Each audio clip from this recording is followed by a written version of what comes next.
किती सुंदर आणि मोहक असते सकाळ. पक्ष्यांच्या चिवचिवाट आनंदीने चैतन्याची घेऊन येते बहार. पूर्वेकडे फुटणारं तांबड्याची लाली आणि मी सूर्याला जागा करतो या आविर्भावात भल्या पहाटे आरवणारा कोंबडा. लाल भडकमध्ये बहरलेला गुलमोहर दिवसभर उन्हाच्या झाडा अंगावर झेलून आपलं तसूभरही सौंदर्य ढळून न देता सूर्य कल्यानंतरही हसतमुख रस्त्यावर राहणारा हा उभा.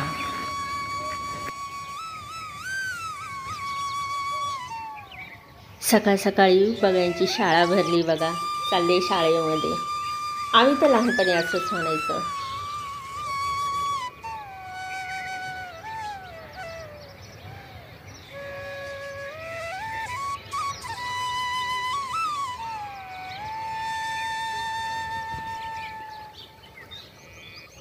वाव, हे सर्व कावळे आहे बरं का.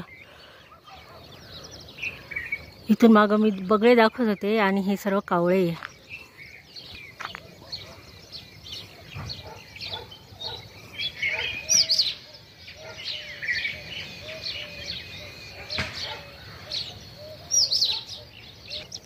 सूर्याचं आगमन होत आहे, पण आज आभाळ आहे त्याच्यामुळं.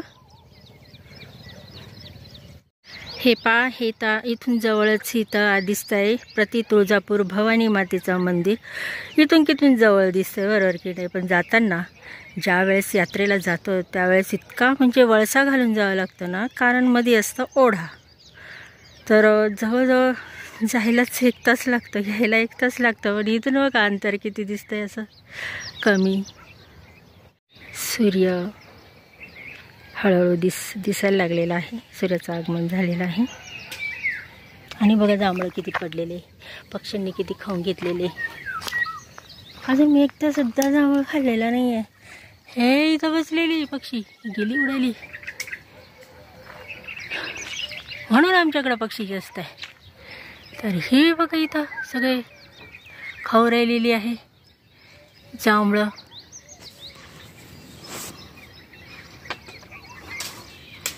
हा, तोडून तर आम्हाला द्यायचे नाही.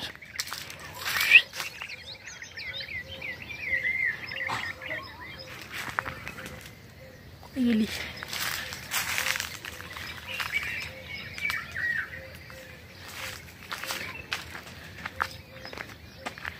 ते बा.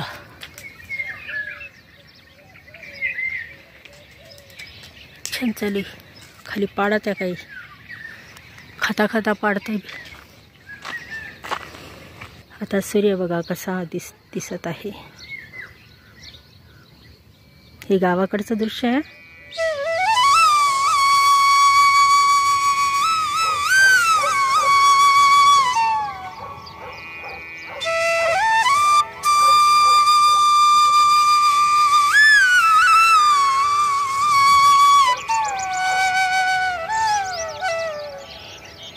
तारेवर बघा पक्षी छोटे छोटे, अगदी छोटे छोटे, बोटाच्या पेरा एवढे पक्षी, हे अगदी छोटेसे.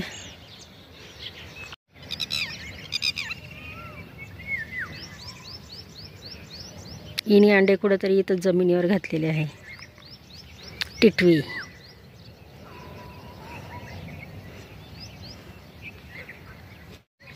पूर्ण सूर्योदय दिसतंय, म्हणजे सूर्याचं दर्शन झालेलं आहे.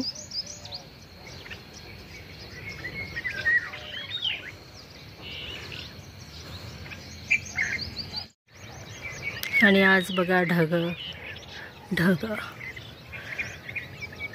पूर्ण ढग मस्त दिसतंय. मस्त कप्प्या कप्प्यामध्ये रंग भरलेले. पण अजून रंगछटा जर असते ना तर अगदी पहाटे पहाटे तर लय भारी वाटलं असतं हे. आणि चला मी आता काय करते, हा सर्व पुदिना जो आहे तो सर्व कापून घेणार आहे. कारण इतका पुदिना झालेला आहे ना तो. मग आता काय करायचं, हा पुदिना काही कामी पण येऊ नाही राहिलेला. आता ताक केलं असतं किंवा ताक मसाला म्हणतो आपण, पण पिणारी तर मी एकटीच आहे. मग एवढा पुदिना थोडीच लागतो का ताक मसाला म्हणाला, किंवा पुदिन्याची चटणी खाऊन किती खाणार आहे. तर म्हटलं की आता हा जो पुदिना आहे हा आपण सर्व कापून घेऊया.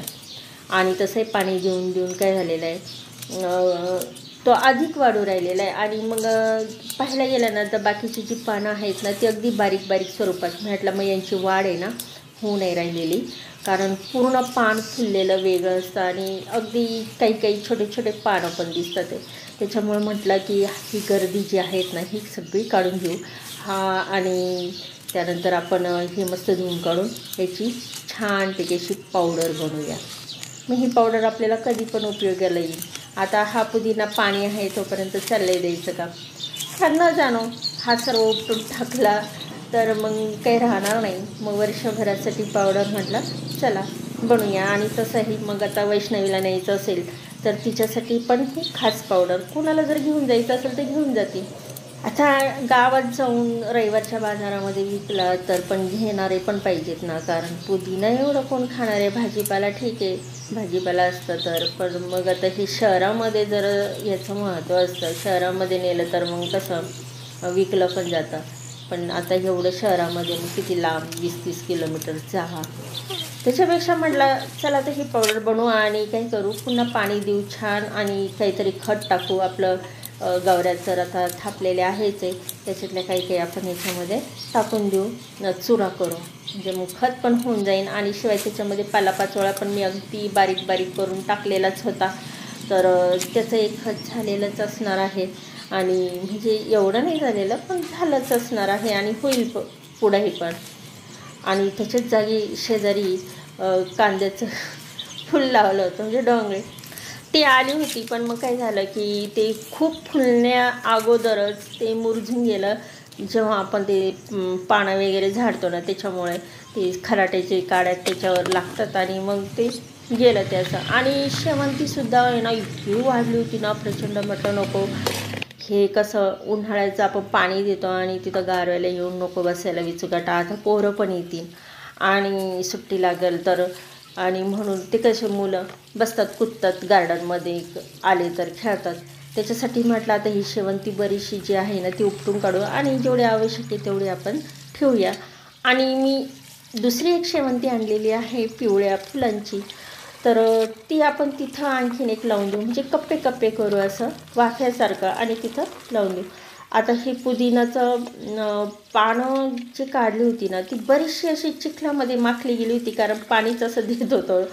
आणि मग त्याच्यामुळं काय झालं की मला हे एका टपामध्ये तर शक्यच नाही, म्हटलं की जवळजवळ मला 10-15 टप लागले आहे हे धुवायला. आणि बाय चान्स म्हणजे आज सकाळचं पाणी त्याच्यामुळं तर खूपच छान बरं झालं.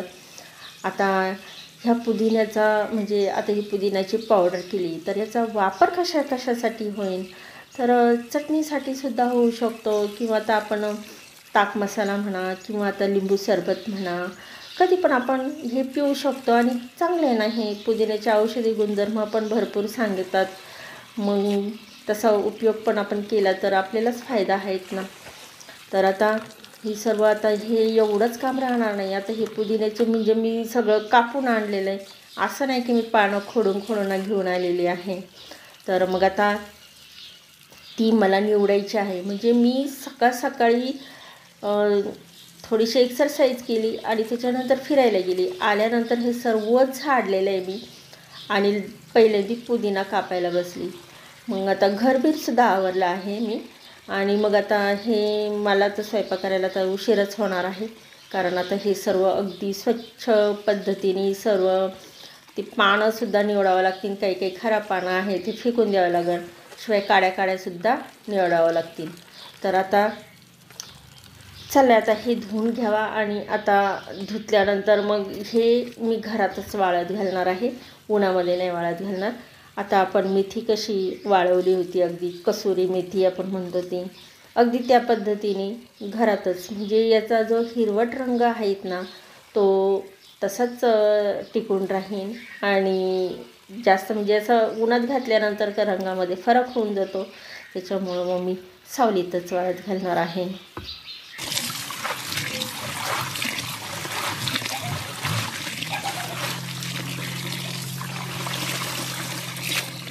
आता कापत असताना आणि तो गोळा करताना त्याच्यात सागाची पानं पण आलेली आहे, असं आहे.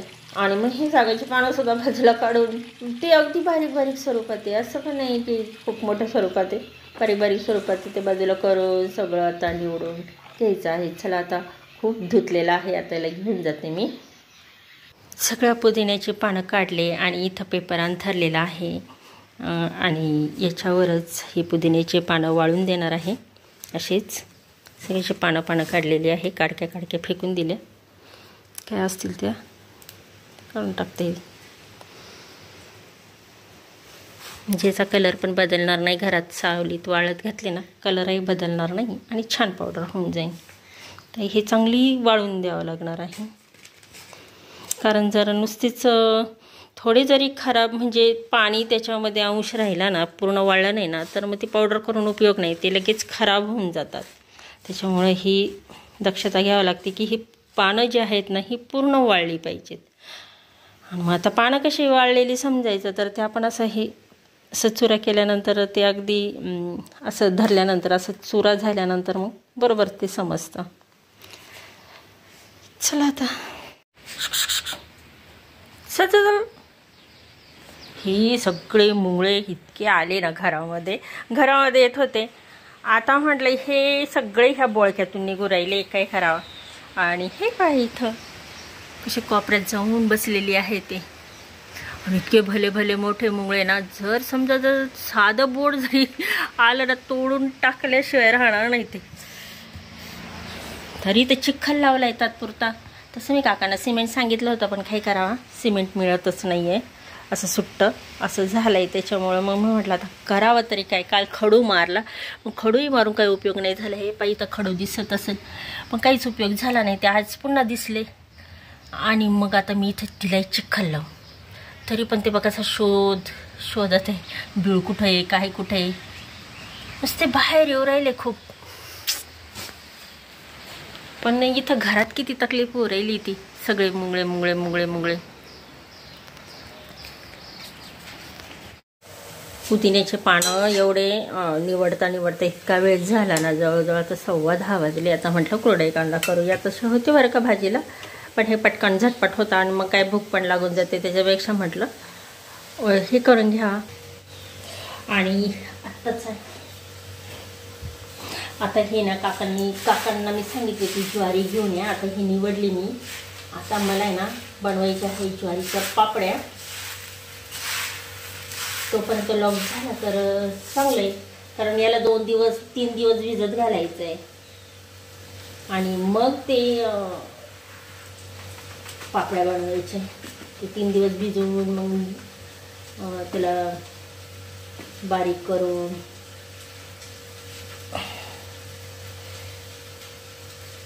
तर चला आता मी काय करते, आता हे निवडले, आता मी याला काय करते भिजत घालते. हे अशी भिजत घातलेलं आहे मी. आणि आता आहे ना हे कधी आज कोणवार आहे, तर अशा पद्धतीने आता हे नाही स्वच्छ धुवून 2-3दा धुतल्यावर का आणि भिजत घातलं आहे. आता हे ना वाटलंच तर सकाळ संध्याकाळ पाणी चेंज करत जाईन, जर लयच हे वाटायला लागलं तर, नाहीतर मग रोज याचं पाणी बदलत जाणार आहे. जर नाही तसं वाटलं तर काही तर रोज बदलत. चला आता म्हणजे आज कोणवार आहे, आज शुक्रवार आहे, म्हणजे रविवारी येईल हे करायला सर्व पापड्या.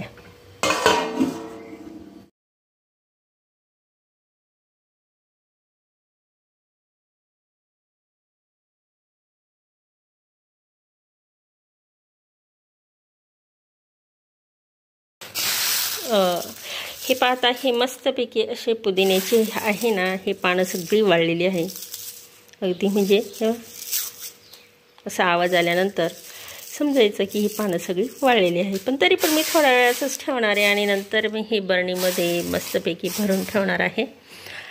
तर आता वास पण याचा इतका सुंदर येतो आहे. उन्हात नव्हतं घातलं आणि याचा कलर पण बघा अगदी आहे त्या पद्धतीने मस्त हिरवाच्या हिरवाच राहिलेला आहे.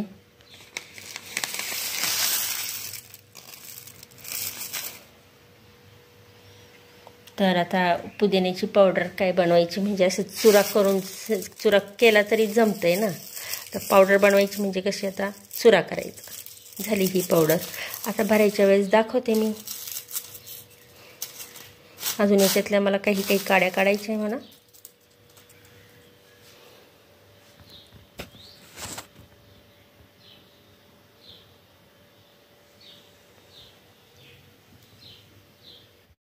ही बघा झाली मस्तपैकी पुदिन्याची पावडर. अशी बारीक केली, त्याला काही दळायची गरज नाही आहे. असं हे केलं तरी मस्त बारीक होते ती. मस्त अशी बारीक झालेली आहे.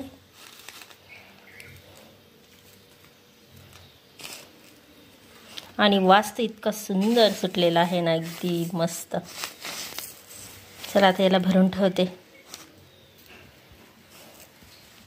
ही बघा झाली ही आहे पुदिन्याची पावडर. अगदी मस्त वास सुटलेला आहे. आणि काही नाही, फक्त हाताने असं केलेली बारीक मी, आणि सहज चुरा झाला आहे त्याचा. तर याला काही मिक्सरमध्ये वाटायची गरज नाही आहे. तर चला आता यांना मी ठेवते आता डब्यात भरून.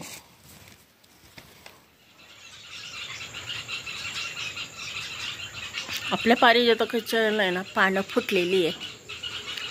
अजून दाट झाली ना तर याच्यावर खूप पक्षी असे ना येऊन असे काय म्हणतात आश्रय घेतील. म्हणजे संध्याकाळचं हे काय होतात की आता इकडचे पण आता पानं आहे ना थोडे विरळ विरळ होत चालले. आता काय हे कधी पडतील देव जाणे. मग खूप आणखीन पक्षी दिसतील. आणि आता ते झोपलेले असे स्पष्ट पण दिसतात. आता तुम्हाला त्या दिवशी दाखवलं ना मी खिडकीमध्ये कसे झोपतात ते, अगदी डोळे उघडे करून तसेच ते राहतात. मी पाहिलेलं यांना बऱ्याच वेळा, म्हणून सांगितलं मी तुम्हाला तो अनुभव. आणि म्हटलं प्रत्यक्ष दाखवूया आपण. तर चला आता संध्याकाळ झालेली आहे. सूर्य तर केव्हाच गेलेला आहे. पक्षी परतलेले आहे झाडांवर. आणि ना की मला काही झाडांना हात लावता येणार नाही. पण आता चिक्कू दिसलाय बघा तिथं, मस्त असं चिक्कू आलेलं आहे. आता सकाळीच तोडन मी.